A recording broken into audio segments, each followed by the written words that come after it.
بالله من الشيطان الرجيم. بسم الله الرحمن الرحيم. والذين هم للزكاة فاعلون والذين هم لفروجهم حافظون إلا على أزواجهم أو ما ملكت أيمانهم فإنهم غير ملومين. فمن ابتغى وراء ذلك فأولئك هم العادون. صدق الله العظيم.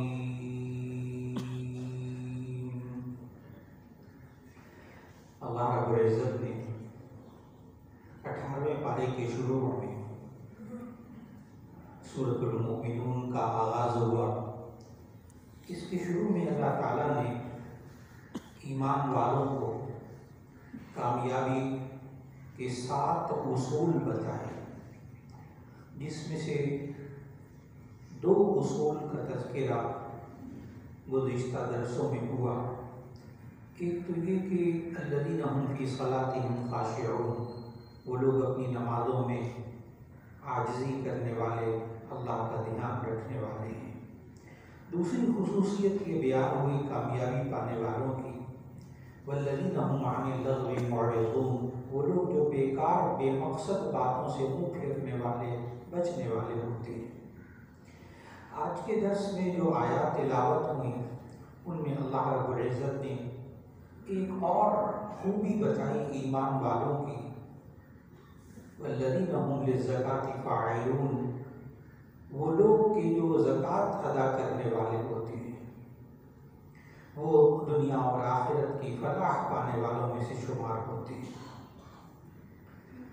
یہاں آپ حضرات جب مختلف تفسیروں کا مطالعہ فرماتے ہیں، مختلف مترجمین کا ترجمہ پڑھتے ہیں، تو بعض حضرات نے یہاں اس آیت کا ترجمہ کیا ہے والذین هم للزکاة فاعلون، وہ لوگ کہ جو تزکیہ نفس کرنے والے ہوتے ہیں. بجائے زکوٰۃ کے انہوں نے یہاں یہ ترجمہ کیا ہے. ان مفسرین کا ترجمہ بھی بالکل درست ہے. یہاں دونوں ترجمے درست ہیں. یہاں زکوٰۃ کا معنی لغوی معنی پاک کرنا.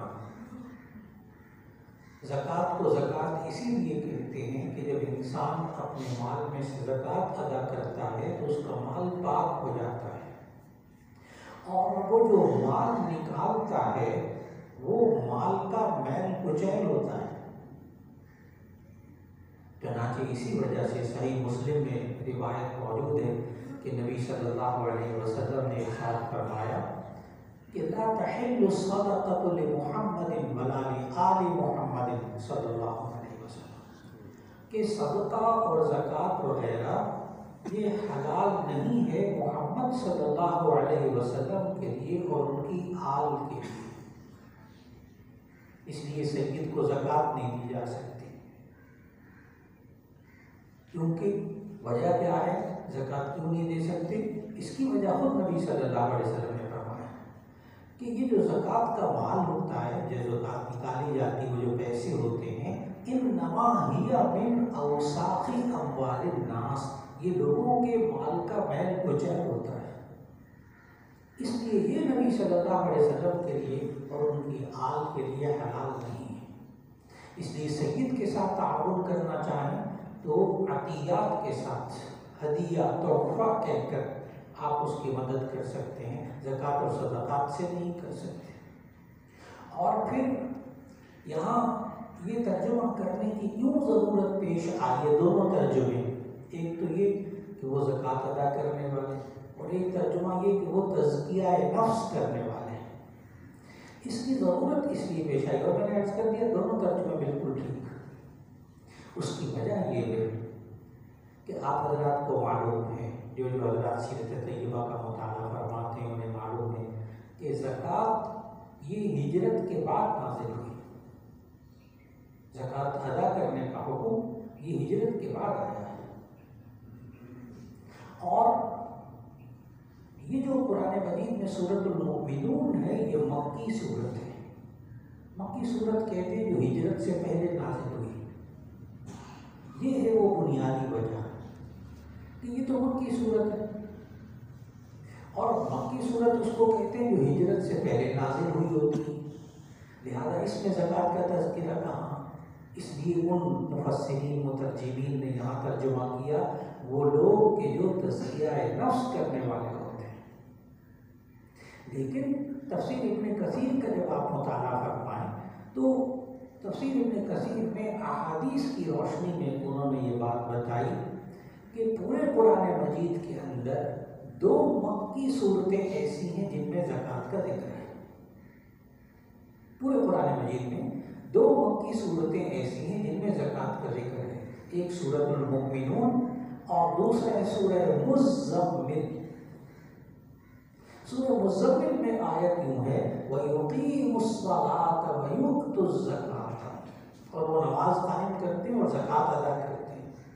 اس لیے تفسیر ابن کثیر میں یہ لکھا کہ دراصل زکوٰۃ فرض ہو گئی تھی، نفس سے زکوٰۃ فرض ہو چکی تھی مکے میں، لیکن اس کا نصاب کہ کتنے مال پر زکوٰۃ ہوتی کہ 200 درہم یعنی 52.5 تولہ چاندی یا 7.5 تولے سونا جس شخص کے پاس ہو کہ اس کے برابر پیسے ہوں تو اس پر زکوٰۃ فرض ہوتی ہے. اور کس کس کو زکوٰۃ دے سکتے ہیں؟ زکوٰۃ کے مصارف. تو زکوٰۃ کا نصاب اور کتنی زکوٰۃ دینی ہے اور زکوٰۃ کس کس کو دینی ہے، یہ جو تفصیلی احکامات ہیں یہ مدینہ طیبہ میں نازل ہوئے. اب بات کیا بنی؟ پوری بات یہ ہوئی جو تفسیر ابن کثیر میں لکھی کہ جناب زکوٰۃ کا حکم، اس کی فرضیت یہ مکے میں نازل ہو چکی تھی، اور اس کے لیے یہ 2 صورتیں، ایک سورہ مومنون اور ایک سورہ مزمل. لیکن زکوٰۃ ادا کرنا یہ فرض ہوا مدینہ میں. ایک ہے زکوٰۃ فرض ہونا، ایک ہے زکوٰۃ کا ادا کرنا فرض ہونا. تو زکوٰۃ کی ادائیگی جو فرض ہوئی ہے وہ مدینہ منورہ میں ہجرت کے بعد. لہذا یہاں دونوں ترجمے درست. والذین هم للزکاۃ فاعلون، وہ لوگ کہ جو زکوٰۃ ادا کرنے والے ہیں، اور زکوٰۃ کا لغوی معنی پاک کرنا، یعنی وہ لوگ جو اپنے نفسوں کو پاک کرنے والے ہوتے ہیں. اور پھر یہ 3 خوبیاں ہو گئیں. ایک نماز میں خشوع اختیار کرنا، نمبر 2 بیکار باتوں سے بچنا، نمبر 3 زکوٰۃ ادا کرنا.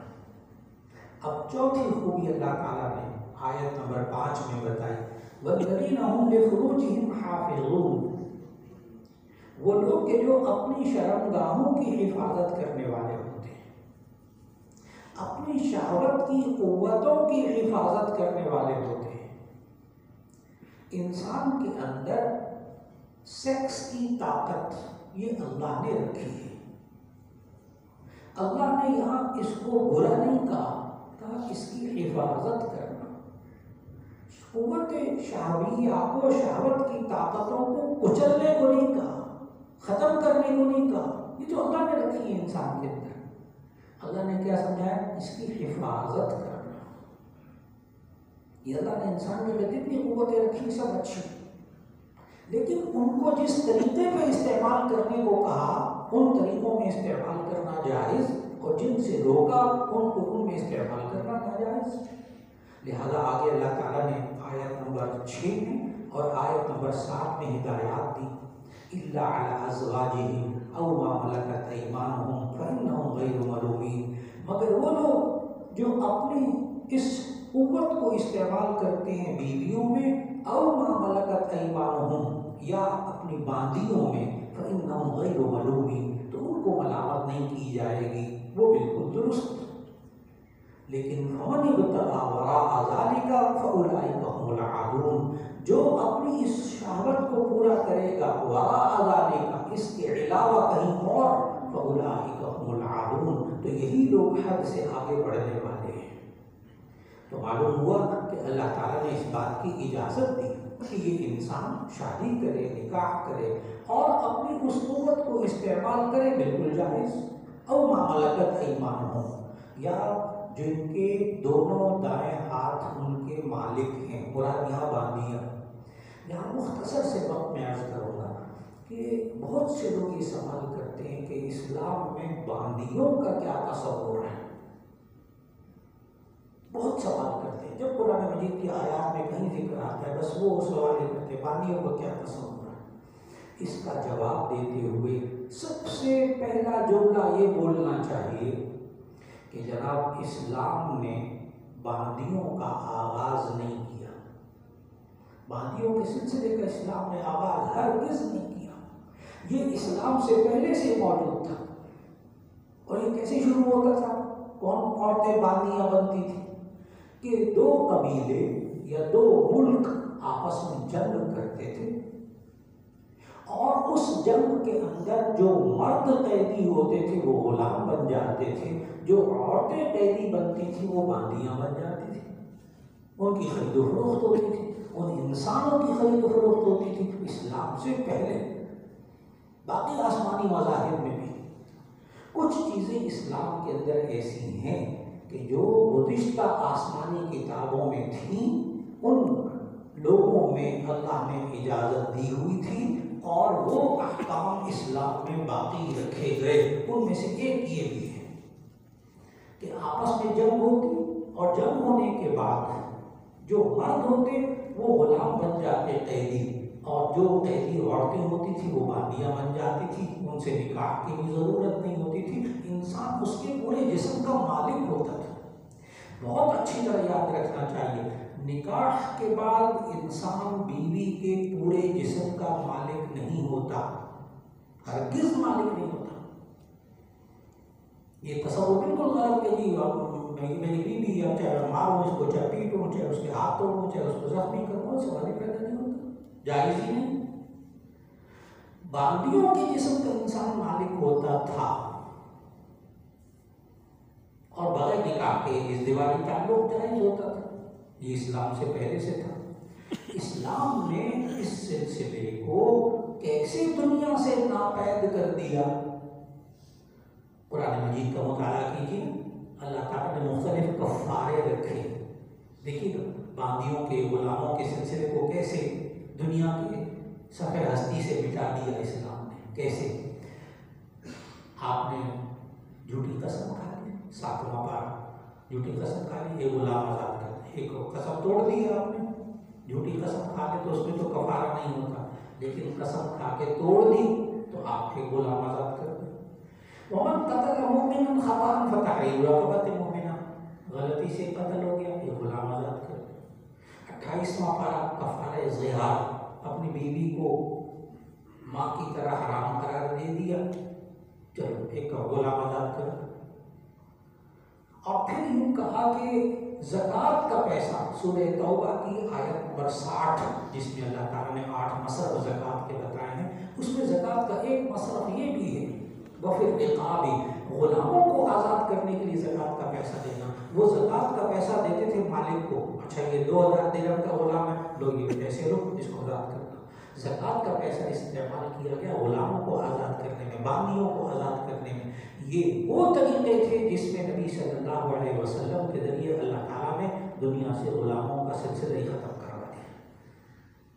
آج بھی حکم یہ باقی ہے، لیکن باندیوں کا سلسلہ اسلام نے شروع نہیں کیا بلکہ اس کی حوصلہ شکنی کی، اس پر خاتمے کی طرف، اس کو دنیا سے ناپید کرنے کے اصول نافذ کیے. اس لیے آج کل جو معاشرے کے اندر بڑی نازک سی بات ہے، آج کل جو معاشرے کے اندر عورتیں بکتی ہوئی کہیں نظر آتی ہیں تو یاد رکھ لیجیے گا ہرگز وہ باندیاں نہیں ہوتی.